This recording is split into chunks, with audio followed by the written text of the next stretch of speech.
Come to the second Sunday of Lent. And always the first Sunday of Lent is about temptation. The second Sunday of Lent involves the transfiguration of Jesus. So as we start the journey through Lent, we're walking with the cross to the cross. We get a little snapshot of the resurrection to guide us on, to push us on. And so today we hear about Abraham and his only beloved son. And Abraham is an old man. And he was told that from this son would come descendants as numerous as the stars in the sky. And the Lord tells him, take your son, I'm sending you to Mount Moriah, and there you will sacrifice your son. And who knows what was going through Abraham's mind? It's like, wait, I'm supposed to receive this promise, and now that seems to be dashed on the rocks. It was a 3-day walk from Beersheba in southern Canaan to the Mount of Moriah. Mount Moriah is where the temple was located, and now the the retaining wall down below is called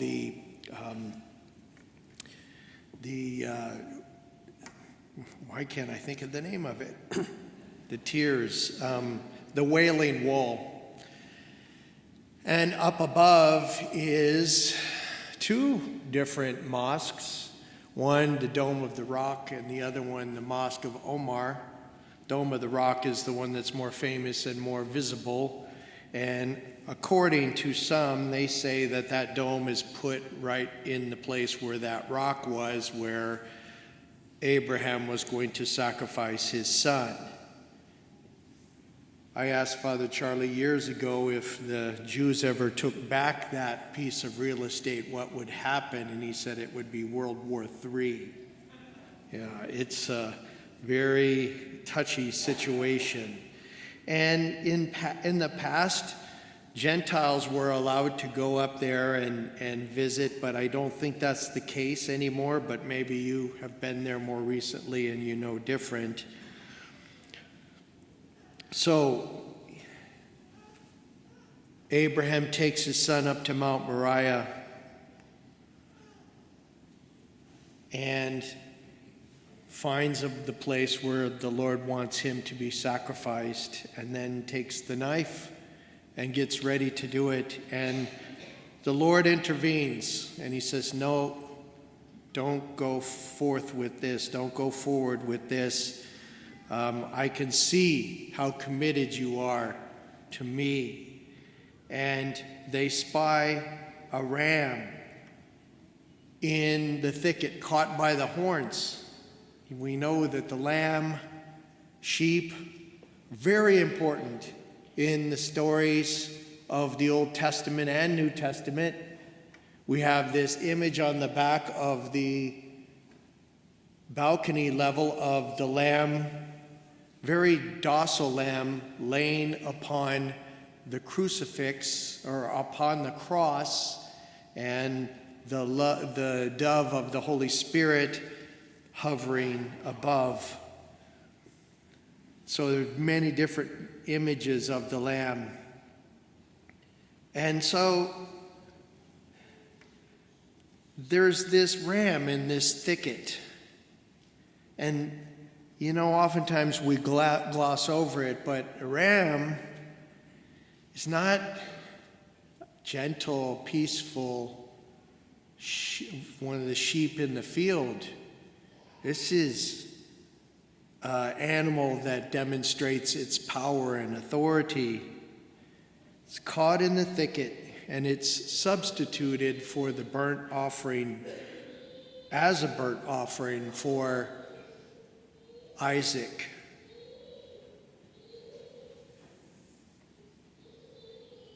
I was looking up the qualities of a full-grown male ram because this is stuck in my mind for years. They're incredibly adaptable. They are social creatures, and I have viewed them at places like Arizona in these areas where they're with the ewe lambs or with the ewes, and they can be very social. They're great fighters. We know that from so many videos that we see on TV. They're excellent climbers. Think about that, excellent climbers. I mean, they can get into places that you just scratch your head and say, I don't understand how this ram got into this place. Think about that. Excellent climbers, as the ram, as later on in Lent, climbs that mount of Calvary to his death. They have very powerful vision. They can see nuances. They can see far away. Jesus, who is, if you see icons of him, his eyes are always painted big because he sees all that is. They are territorial in nature. So is Jesus, isn't he? He's like, no, you are mine. You are mine. Don't forget that. You are mine. You belong to me. I know you.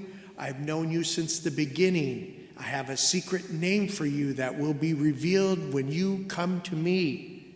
I know you. They run at great speeds. Some of the other symbolic qualities are strength. I mean, these animals are really nothing but muscle. Leadership, because the other sheep in the fold follow. Resilience, very strong animal. I didn't know this, that they communicate vocally through guttural sounds and so forth.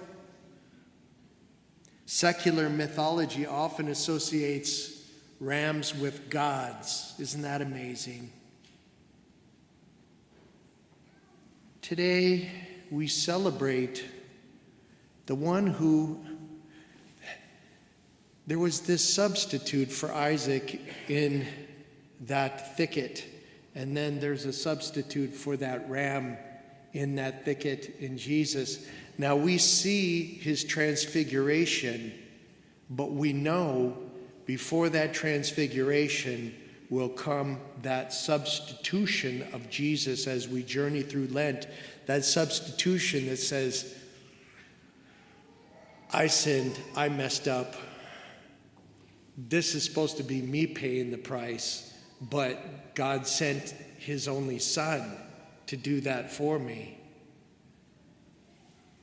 Even at his birth, and there are some in the parish that can explain this a little better than I can, even at his birth, the stars of Aries, which are the stars associated with the ram, there was a special, I haven't had a chance to find it exactly, but one of our parishioners who moved to Colorado, he knew it spot on, and he could tell you it was beautiful, that you know, all this beauty, and it's not lost on us. It's not lost. Jesus didn't say, oh, you'll skim over this part. He's like, no, you will know that the Ram of God is in charge. The Ram of God is big and powerful and will destroy sin and death forever. So today, as we journey through Lent, we get this snapshot of the resurrection, and we get a little snapshot of the ram. And the message is, press forward, my son. Press forward, my daughter.